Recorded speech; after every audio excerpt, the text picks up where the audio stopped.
My flower divination will tell me where you're hiding anyway. This chocolate thief, super evil doer. My name is Jason Hahn from Screen Rant, and today I'm very excited to speak with some of the talented crew behind Spy Family, Code White, coming to a theater near you. They also have 2 seasons of a fantastic anime I cannot recommend enough to all types of people. But I'm going to go ahead and jump in. And my first question is for Tyler, who speaks the wonderful, adorable, but formidable Bond, the dog. I'm curious. Bond doesn't have a lot of words to say, but he says a lot. How do you kind of create a character who says so much with so little? Well, yeah, he's very expressive, and being a seer, clairvoyant, like he understands things a certain way, and so you get glimpses into his mind. Actually, like what he thinks Lloyd does for a living is like hunt like leopards and stuff, you know. So you see his mental, you know, his brain working. But you know, honestly, I think of these 2 dogs that I had, Bayou and Cosmo, a pit bull and a Catahoula. Bayou had a very formidable bark, a very mighty, like, you know, and Cosmo did a lot of the, you know, like Bond does. So I try to think of them, how would they approach the line? And, you know, of course, when we're tracking, we have the Japanese interpretation. So you can see what they did and how you can kind of measure yourself. You know, you can align more closely with it or take a little bit different direction. And here, he, like in this movie, he does some stuff, and he had some complicated morphs.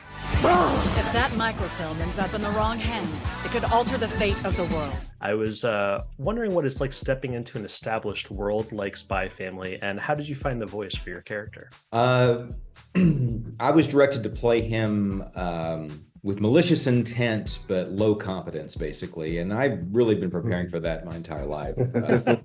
I bungled most of my goals, so it was a bit of typecasting. I'll own that.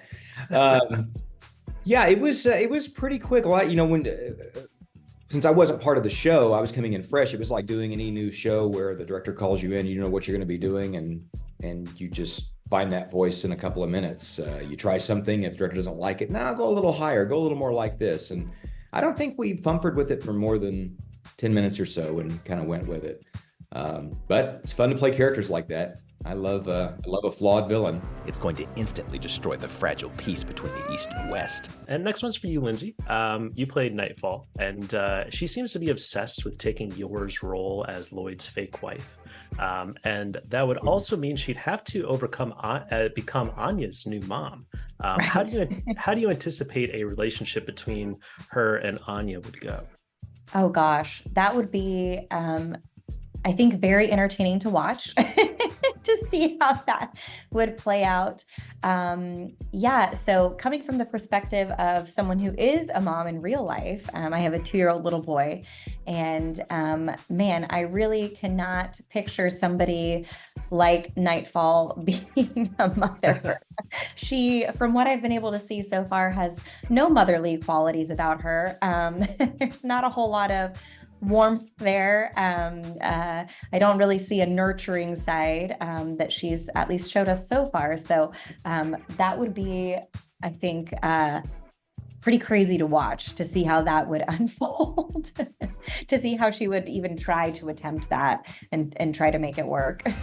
This will lead to war between East and West. My next question's for you, Tyler. If you were writing the story, what about Bond would you like to see explored further? You know, his origin story, you know, lab grown or being experimented on. I would like to see like a comeuppance arc though, with that. And there is a little bit of that in season 2. But that was a very fun episode. That was the most I'd ever recorded. Like, it was like 4 or 5 hours of recording until the movie, you know, and then doing those dog noises for that long is a real thing. But I'd like to see a lot. Yeah. And I would like to see more of his backstory, and then like him do like an even bigger rescue. Well, my next question is for Phil. Even though your Dragon Ball Z character Nappa has been far gone from the story for a while, he's managed to become kind of a cult favorite character.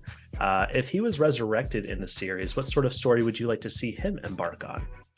Oh, yeah, I get a lot of fans tell me that because they should have figured out a way to bring him back. And Yeah.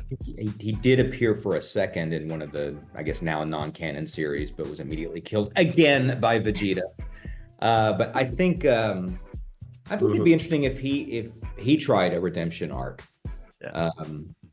Since his old prince, turned good, he would try to follow suit, or even maybe pretend to be redeeming himself, plotting his revenge against Vegeta. I think there's a lot of ways they could have gone with that.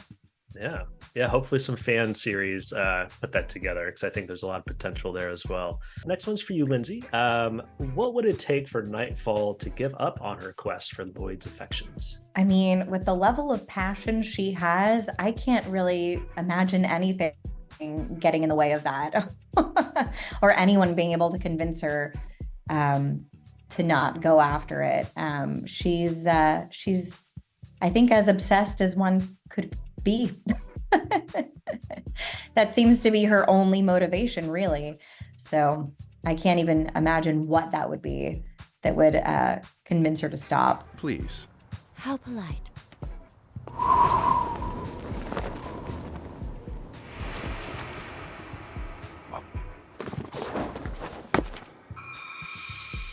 Thanks, everybody, for your time. I hope everybody will check out these series that you are hoping to get more attention. And, of course, Spy Family Code White when it comes to a theater near you.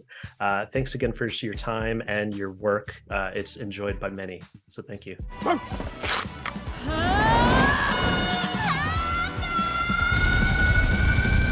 Wait for me, Anya.